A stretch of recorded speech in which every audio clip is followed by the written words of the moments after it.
Hello friends, welcome back to my YouTube channel study media. कैसे हैं आप सभी? उम्मीद करती हूँ कि आप सभी स्वस्थ होंगे, अच्छे से होंगे। तो आज इस वीडियो में हम करने वाले हैं क्लास 3 की पाठ्य पुस्तक झिलमिल का पाठ 3, जिसका नाम है झटलाती बूंद। पिछली वीडियो में मैंने आपको पाठ 2 सांझे की खेती करवाया था। तो चलिए पाठ 3 शुरू करते हैं। नन्ही सी बूंद सागर की लहरों पर झूलती झूमती इठला रही थी। उसका मन कल्पना की उड़ान भर रहा था। लहरों के झूले झूलती हुई बूंद सोच रही थी, काश मैं आसमान में बादलों के संग उड़ती, वहाँ से खेतों को देखती, बाग बगीचों को निहारती, बड़े बड़े वृक्षों की ऊंची चोटियों को देख पाती। यह सोचते सोचते उस पर सूर्य की किरणें का चौंधा पड़ा। सूरज के ताप से गर्माहट पाकर वह भाप बनकर आसमान में उड़ चली। बादलों के संग मिलकर देश देश घूमी, ऊंचे पर्वतों की चोटियों को छूती हुई आगे निकल गई। खेतों और बाग बगीचों को देखकर वह कुछ उदास हुई। खेत उतने हरे न थे, बगीचों में फूल उतने रंगीले न थे, बागों में फल उतने रसीले न थे जितना उसने सोचे थे। किसान बार बार आसमान की ओर ताक रहे थे। उनके चेहरे पर उदासी थी। वे सूखे खेतों को देखकर निराश थे। ये सब देखकर बूंद का सारा उत्साह ठंडा पड़ गया। उसका मन दुख से पिघल गया और वह धरती पर आ गिरी। बूंद मिट्टी में मिलकर एक पेड़ की जड़ तक जा पहुंची। पेड़ के तने ने उसे ऊपर खींच लिया और उस टहनी तक पहुंचा दिया जहां फल लगे थे। किसान बाग में आया तो रसीले आमों को देखकर उसका मन झूम उठा। उन्हें टोकरे में लेकर जब वह बाजार पहुंचा तो मीठे रसीले आम हाथों हाथ बिक गए। जानते हो उस बूंद का क्या हुआ?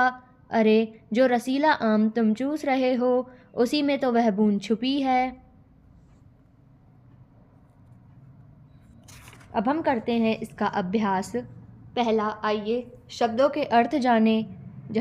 इठलाना यानी इतराना, उत्साह यानी जोश, ताकना यानी टकटकी लगाकर देखना, निहारना यानी ध्यान से देखना, वृक्ष यानी पेड़। दूसरा पाठ से, नन्ही बूंद क्या सोच रही थी? इसका उत्तर है, नन्ही बूंद सोच रही थी कि काश वह बादलों के संग उड़कर प्रकृति के दृश्य देखती। दूसरा, किसे देखकर बूंद का मन पिघल गया? इसका उत्तर है, किसान की उदासी तथा उसके सूखे खेतों को देखकर बूंद का मन पिघल गया। किसान क्यों झूम उठा? इसका उत्तर है, रसीले आमों को देखकर किसान का मन झूम उठा। अगला, बूंद का अंत कैसा रहा? इसका उत्तर है, बूंद का अंत अत्यंत सुखद रहा। किसान का मन झूम उठा। तीसरा, आपकी बात।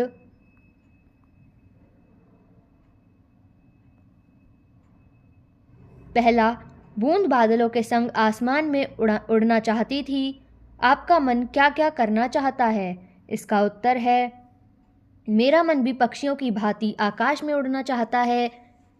खेत, खलियान, नदी, तालाब देखना चाहता है। नीले गगन से सुंदर धरती को मन देखना चाहता है।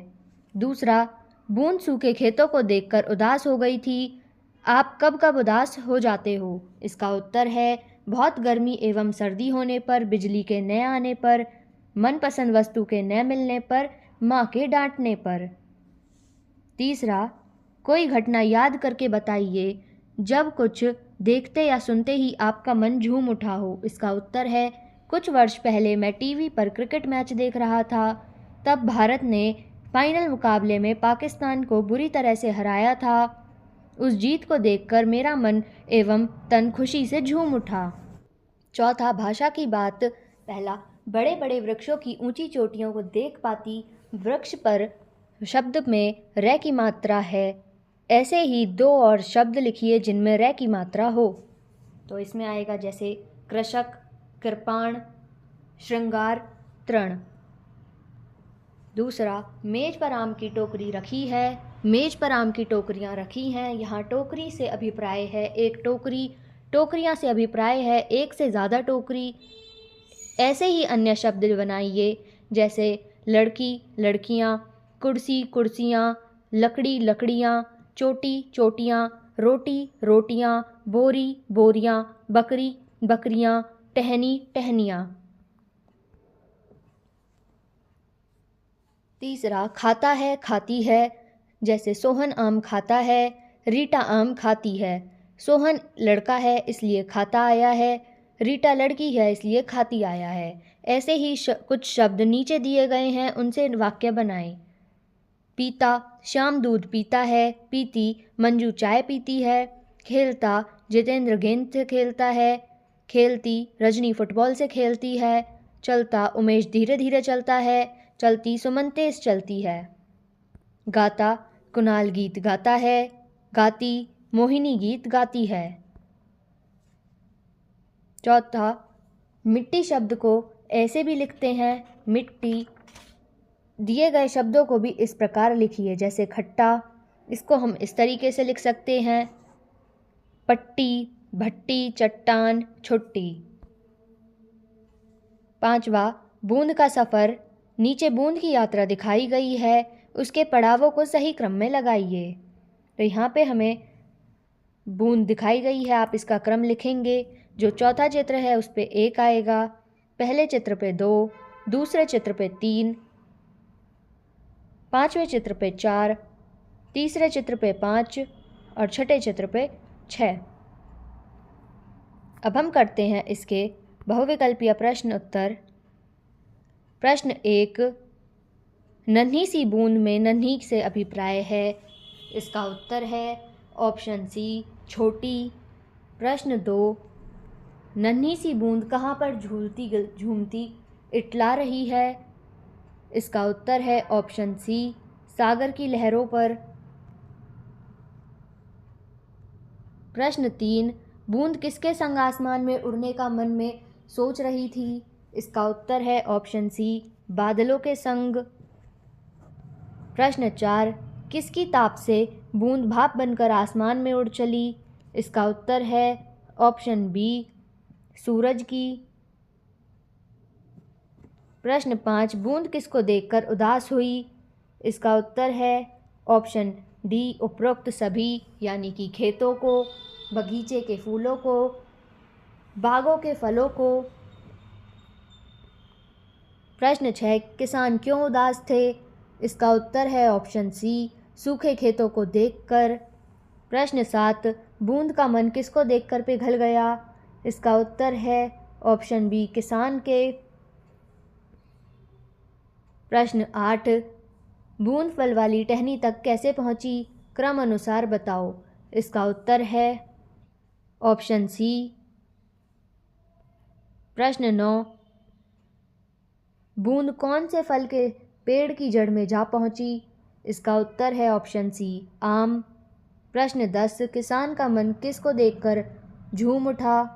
इसका उत्तर है ऑप्शन डी, रसीले आमों को।